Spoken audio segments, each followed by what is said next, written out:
As a professional photographer, the iPhone 13 mini is a better phone than the iPhone 13 Pro for me. Let me explain.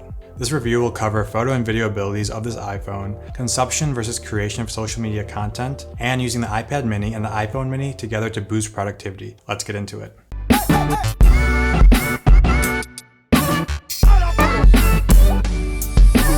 Hey there, if you're new here, my name's Chris. I teach photography and how to start a creative business. I want to say hi to all my new subscribers. Welcome to the channel. Today, I'm reviewing the iPhone 13 mini as a professional photographer. I'll be telling you why I chose this over the seemingly better Pro versions. After all, the mini is missing things like a telephoto lens, 120Hz display, macro photography, ProRes video, and a few other things. But the truth is, the 13 mini still contains everything I need in a phone. The new upgraded cameras are awesome. The sensors gather 47% more light, and we get the sensor shift technology that was only found in the 12 Pro Max last year. The battery life of this phone is about what I was used to in the 12 Pro that I used all of last year. I'm going from the 12 Pro to the 13 mini, and the biggest difference is going to be the size of the phone.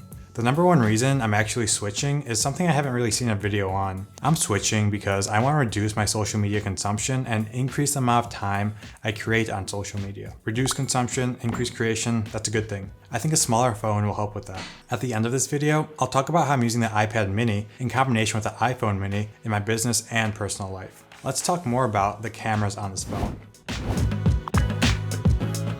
This is a photographer's review, so that's probably why you're here anyways. These cameras are fantastic. I picked up the phone in Chicago's Michigan Avenue Apple store, and right after, I walked down the riverfront for some scenic views and put this camera system to the test. I was curious how the bigger sensors and lower f-stops would perform. These cameras let in a lot more light than the previous versions, 47% more. A lot of people talk about iPhone's fantastic computational photography, but computational photography is always going to be limited by the laws of physics. A bigger sensor allows more light to get in, which in turn gives the phone more data to play around with. This improves the computational photography and gives you better photos. Another big noticeable difference of a bigger sensor is the amount of background blur or bokeh you can get. Normally, people use portrait mode to get a fake background blur, but with a bigger sensor, you can actually achieve this bokeh more easily in the normal camera mode. When you get up close to the subject, you'll notice that the background and foreground are slightly out of focus.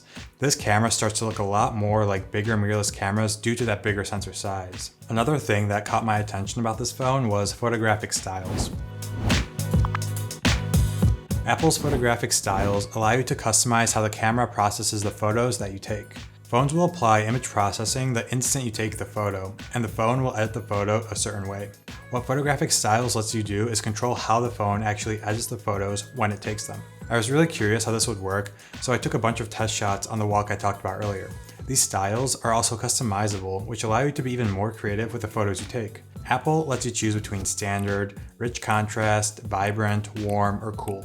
I found that I like the rich contrast style the best. It gives your photos an extra pop without making them look overly edited. A lot of the time when you see camera comparisons on YouTube between iPhones, Samsung phones, and Pixel phones, you'll notice each photo looks slightly different in the warmth and the contrast. But now with the Photographic Styles, it's going to be interesting to see how these photos compare, because you'll be able to match those other phone styles pretty well on the iPhone and do a true comparison of the technology. I've watched a lot of these iPhone reviews from other photographers, and a lot were saying they won't be shooting in Photographic Styles because they want to apply their own presets to the photos afterwards. I get that, but personally, these styles are just going to make my workflow that much simpler. I choose to shoot with my iPhone because it's convenient. I'm not here to try and make these photos look like my photos for my professional mirrorless cameras. By really utilizing Photographic Styles, it's going to cut down or eliminate the time it takes for me to edit, and it'll let me focus more on creating. I'm going to talk about video for a second, but let's talk about 2 cameras on the phone versus 3 on the Pro phones. You might have heard about the paradox of choice before. When people are presented with more options, this can become a problem. You may think that more options is better, but oftentimes it leads to indecision. Having 2 lenses on this phone makes the decision process easier when taking photos, which ultimately will lead you to take more photos and get more creative with what you have. You put more time into being creative rather than choosing what lens to use. One can definitely argue that having 3 lenses, you can get more creative, but I'll leave that conversation for the comments below. Let me know down below what you think. Video on the 13 mini is awesome. Everyone's talking about cinematic mode on these phones, but my favorite thing about video is the sensor shift stabilization. I absolutely love sensor shift stabilization on the wide lens. You can shoot smooth, slow-mo footage at 120 FPS, and it looks like you're using a gimbal. Apple did a fantastic job with this, and if you're looking to create content with this phone, it'll be a great place to start. Previously, only the 12 Pro Max had this feature, so I'm super stoked to see it come to the 13 mini.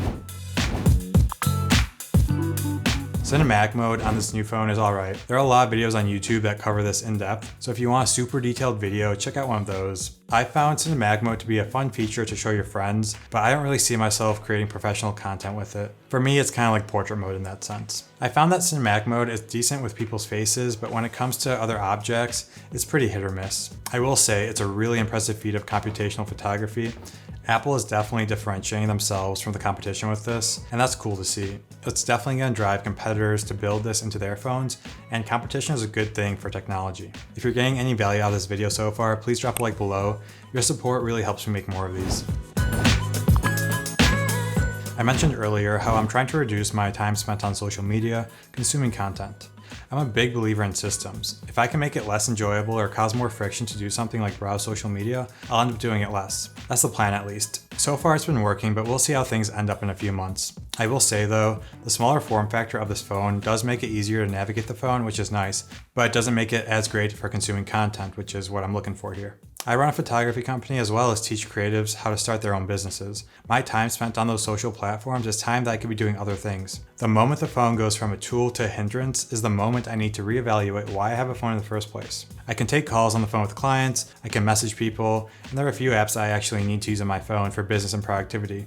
I'm also loving the new focus mode in iOS 15. My current setup is just 2 pages of apps that are either really important for my productivity or important for my business. I've got some widgets too that help me stay productive, like the Things 3 widget, which is what I use for my to-do list. The social apps and distracting apps are hidden during my workday, which keeps me focused on what's important. For me personally, I don't really use my phone's camera for content creation. I have pro level gear for that works much better, and for the client work that I do, I can use this pro level gear. For my personal content creation, I will use my phone occasionally, and the cameras on this phone work great for that. There are more than enough for my needs there. Taking a step back and asking yourself why you want the phone that you want is a good thing to do. For a lot of people, an iPhone 13 Pro will be the best camera they have, and if you fall into that category, then the iPhone 13 Pro is a great choice. But if you've already got the awesome gear and you feel like me where social media apps are kind of killing your productivity, then maybe it's time to consider the iPhone 13 mini.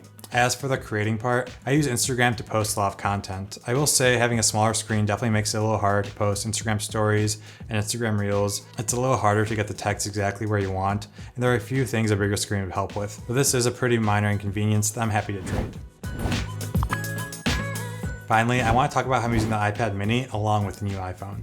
I mentioned how I've been trying to avoid social apps, but I still like to relax. I've tried to replace my Instagram and TikTok time with YouTube and reading. On the iPad, I chose not to install any social apps, and instead I go to YouTube and Kindle for my entertainment. One could definitely argue YouTube isn't any better than social apps. Personally, I think the long form content is more educational. I'll learn more from it and retain more information. In my iPad review video, I talked about how I use Notion for organizing my photo shoots and my business. I used to use Notion on my phone a lot, but I've recently liked using it on the new iPad mini. The bigger screen makes it so much better for viewing all your pages, and when I'm using Notion or other productivity apps in my studio, I usually have access to both my phone and iPad. Now I'm choosing to use my iPad instead of my phone, which 1 has a bigger screen, and 2, it's got no distracting apps installed on it. If I'm using the iPad for those productivity apps, then there's no chance that I'll go on the distracting apps. However, if I use my phone for the productivity apps, there's still a chance I might try and go on Instagram or TikTok and get distracted and waste an hour during the day. By actively choosing the iPad or the iPhone, I'm further helping myself not get distracted. I've been really enjoying this combination of the iPhone and iPad mini in my life. My phone has become the tool I use to call and text people, and the iPad has become the tool I use to get stuff done and use for long form entertainment. Now, all these systems I've outlined seem pretty robotic, but that's how I am in a lot of aspects of my life. I'll outline how I want to do things, and then I follow them. I'm human, so I will slip up with self-control and discipline and still end up on TikTok or distracting apps. But by having the systems in place that minimize these slip-ups, I can better use my time and get the more important stuff done. So, who should get the iPhone mini? If you struggle with using your phone too much, then the mini can be a lifesaver for you. That's personally why I got it, and so far it's been a great trade-off. However, if you feel like you need better cameras and you don't have the pro-level mirrorless cameras yet, then the iPhone Pro can be a better option. There's pros and cons to both, so it's up to you to make the right choice for you. I appreciate you watching. I know your time is valuable, and I'm glad you chose to spend it on this video. If you like the video, please give it a thumbs up. That really helps my channel, and it allows me to make more of these videos. Alright, I'll see you in the next one.